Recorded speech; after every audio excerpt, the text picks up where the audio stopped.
I've realized during my discussion here on teaching you how to make a kombucha tea that I'm assuming you've already made this before and just want to continue making it. If you're a beginner and never made a batch of kombucha tea before, things that you're going to need to start your very first batch of kombucha tea with are a kombucha mushroom, which is this SCOBY here. You're going to need one of these, and you're going to need some starter tea. Now there are places all over the internet, if you Google SCOBY or SCOBY and kombucha tea, there are places all over the internet where you can order your SCOBY and people will mail you the starter tea in your first batch to get you started. Why don't you show us the little sign you made on the word SCOBY? And here's the SCOBY, okay? I know you're tempted to say SCOBY as I am, but it's SCOBY. And what it stands for is symbiotic culture of bacteria and yeast, and that's what the tea uses to ferment with. All right? Now, if you don't already have a SCOBY, again, you can order one off the internet. There are a lot of people that sell them, and they'll send you the SCOBY with some starter batch of tea. If you don't have that and don't know where to get it, or you don't want to go through the time and effort to order one off the internet, you can create your own SCOBY, okay? And I'm going to explain to you how to do that. If you have the ability to get some already made kombucha tea at a health food store or a natural food store, buy some kombucha tea at the health food store that's already made. Come home and buy enough to fill up, again, I would recommend buy enough kombucha tea to fill up a gallon container size jug like this jar that I have here. Put your cloth on the top, some type of gunny sack or this cotton cloth that I've got here, and put it in your pantry in a warm place. I guess the SCOBY tea or the kombucha tea likes temperatures between 74 and 85 degrees, so don't set it in a place where it's going to be cold.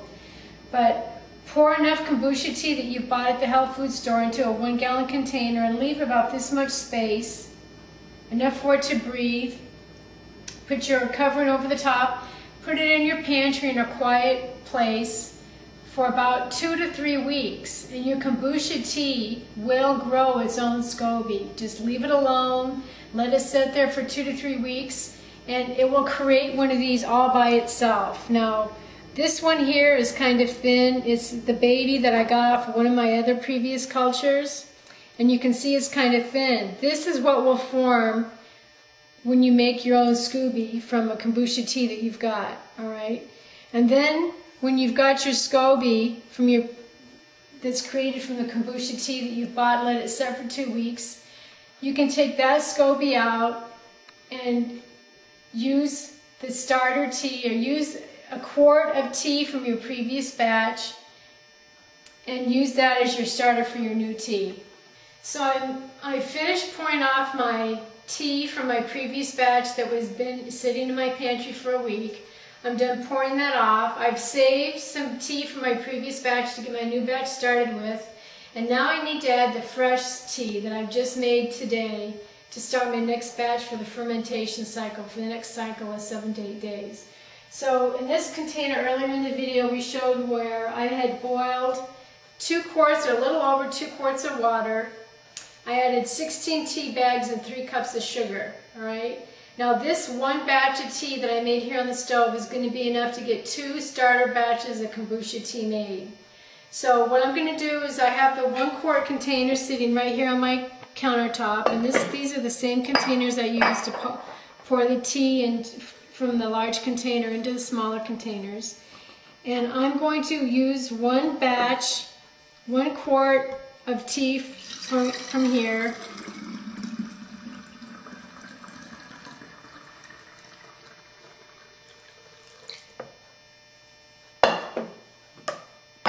That's 1 quart for one batch, and this is another quart for the second batch.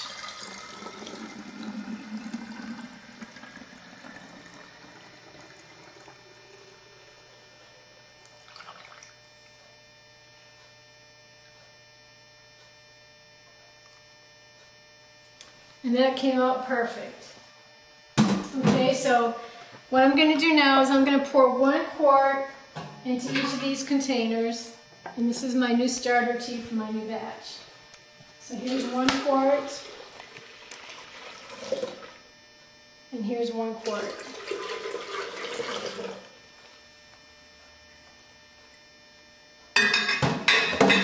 Now one thing I need to mention is when you pour your tea that you've brewed on the stove and let it cool and put in the sugar, let it set for a little while until it gets to room temperature.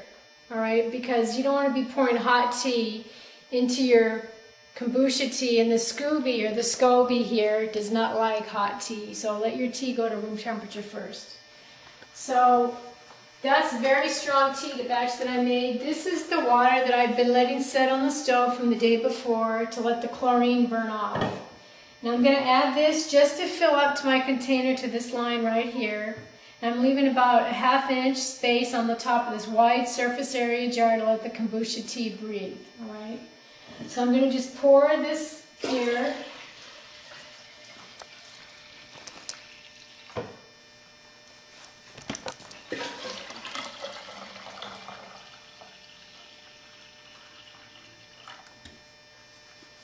Now the reason I brew my tea like this is because it takes less time for a 2 quarts of tea come to a room temperature than it does a whole gallon, 2 gallons of tea. So pouring in room water temperature into this tea is now at room temperature, all right? So I'm going to take my wooden spoon and I'm going to just stir this up a little bit. You don't have to do this, but I'm just doing this. It gets the water and the tea and the previous batch and they're all mixed up together. Alright, again, I'm using wood, no metal utensils. And now I'm going to take the SCOBY from my previous batch that I've had that I showed you earlier. And on this one you can tell this is the bottom piece. This is the part that was on the bottom from my previous batch, and you can see it's got the brown bacteria on it that was there before. And so that's the bottom. When I put this onto my next batch, I'm going just to lay that part face down, and you can tell this piece is nice and clear and clean, and it looks, doesn't that look good? Anyway, that's what's going to go on the top. So I'm going to just lay that in here.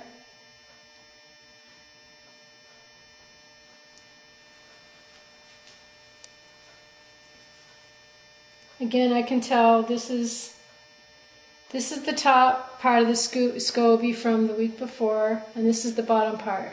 All right. So I'm going to just lay this in here. Let it float on the top. Rinse my hands off.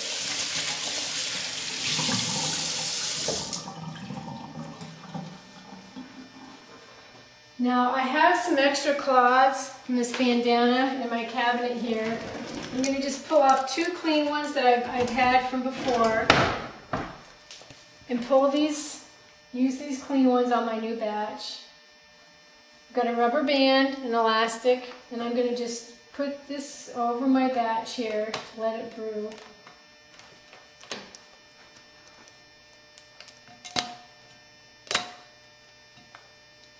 This doesn't work perfect every time. Where's my elastic? Oh, here's an elastic from my previous batch.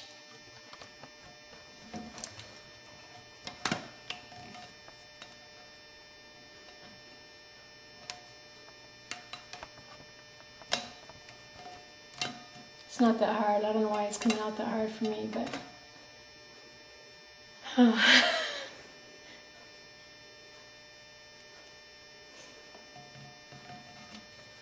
I'm wanting this to look too perfect, that's why it's doing that. Okay. Okay, there's one batch. And then this is, oh, this one is from, and I'm going to just grab an elastic.